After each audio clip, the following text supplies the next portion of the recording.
Thousands of children in coastal provinces have returned to school this morning. eNCA's Lethiwe Mdluli is on standby at Georgetown High School in Pietermaritzburg. Let's cross to her live now.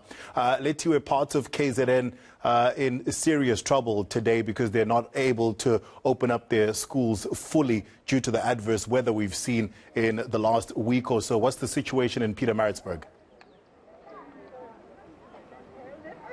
Well, in Pietermaritzburg, there's only 2 schools that have not been able to open.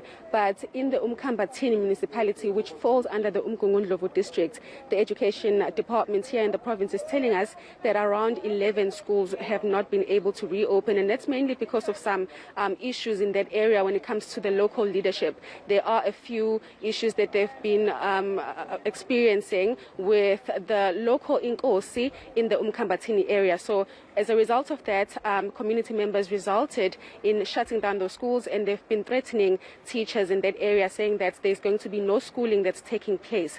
But at the moment, I am in Georgetown High School, which is in KwaDambuza Township in Pietermaritzburg, and we understand that there are some schools that have been devastated by the storms. As you'd remember that during the festive season, a lot of schools were devastated by the recent storms here in KZN, and we've been told that here in Pietermaritzburg, all schools are back today. And also in Ladysmith, we've been told that there's about 6 schools that have not been able to reopen. But when we got here in Georgetown this morning, what we saw outside the gates were parents waiting outside, just basically wanting to register their kids. And they're telling us that they've not been able to place their kids since last year. I'm now joined by the member of an SGB here in Georgetown. I want to basically get a sense of what exactly is the problem. Good morning, and thank you so much for joining us at eNCA.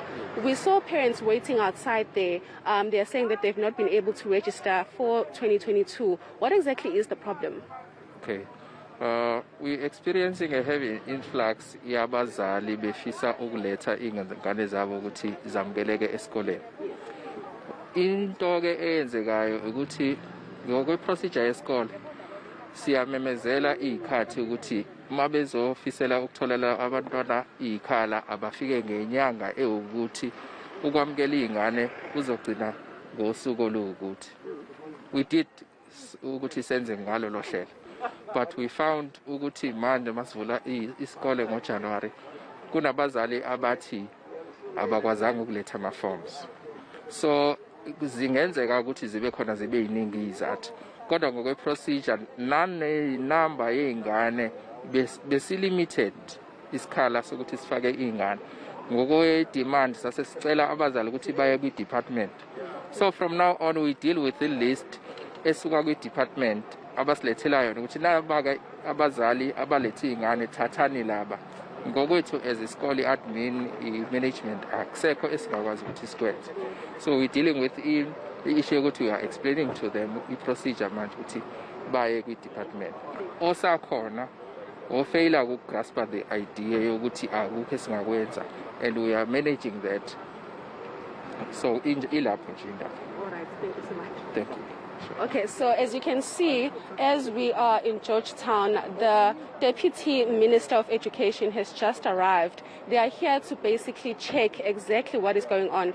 But I also want to explain a bit what the gentleman was explaining. He is saying that there are a lot of parents who have not been able to place their children in schools, and for now they are just waiting and hoping that they'll be able to get a space in this school. I wanted to speak to the Deputy Minister and see if she can share a bit of information as to exactly what is going to happen for those parents who have not been able to place their children in school. And I understand that she's joining me currently.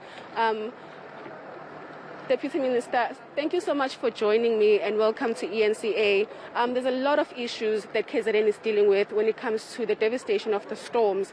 We understand that there's a lot of money that is needed, about 200 million rands. Take me through how the National Department is planning to help KZN.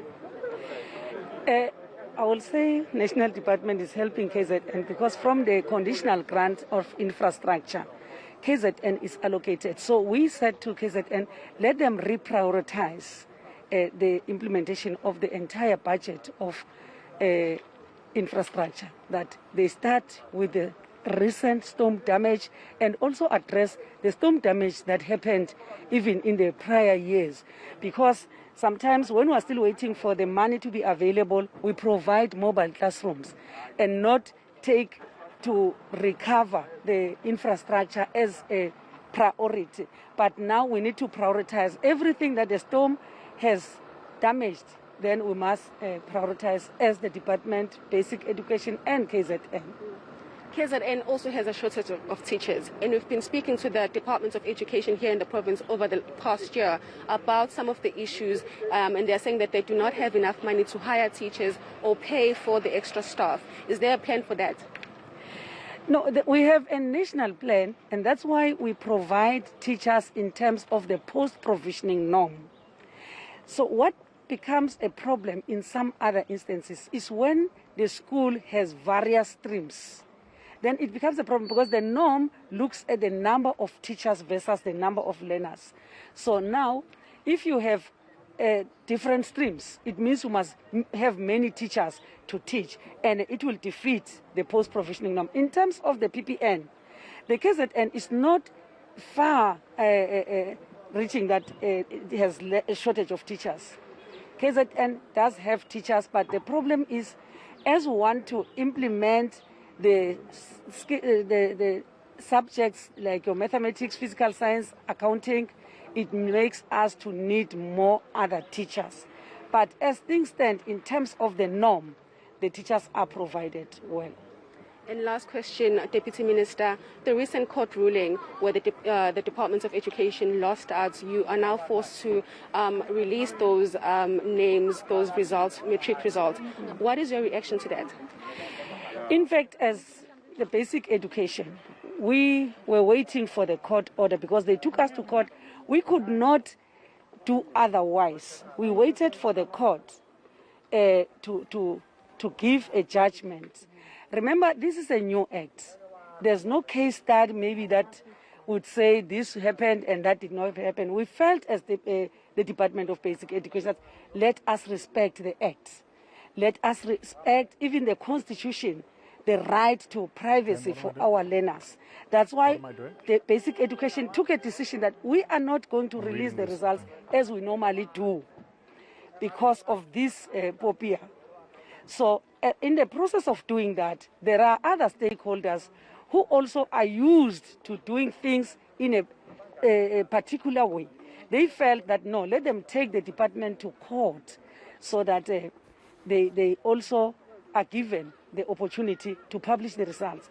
But we appreciate what the court has done, and we are going to implement the court ruling. And the court ruling does not also allow the department to write the names of children.